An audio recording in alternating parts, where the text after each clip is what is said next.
আমার অনুভূতি ঈদ মোবারক।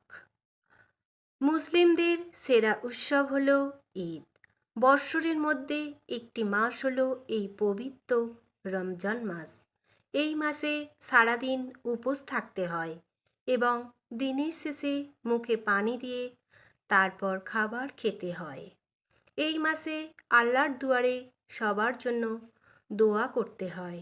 আবার যার যেমন আয় সেই বুঝে কিছু ব্যয় করতে হয়, যেমন বস্ত্র বিতরণ, খাবার বিতরণ ইত্যাদি। এই মাসে ধনী গরিব ছোট বড় সবাই নতুন বস্ত্রে সাজে। চারিদিকে আনন্দের উল্লাস ছড়িয়ে পড়ে।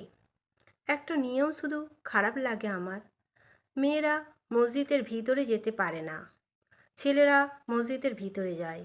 যে ছেলেটা মসজিদের ভিতরে যায় সেই ছেলেটা কোনো মেয়ের থেকেই সৃষ্টি হয়। আরেকটা কথা, বাংলায় প্রবাদ আছে, যেন পূর্ণিমার চাঁদ, আবার চাঁদ ছাড়া ঈদ হয় না।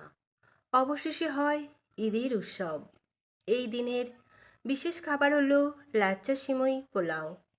খুশির মেজাজে মাতোয়ারা হয়ে একে অপরকে বলে সালাম আলাইকুম ও ঈদ মোবারক।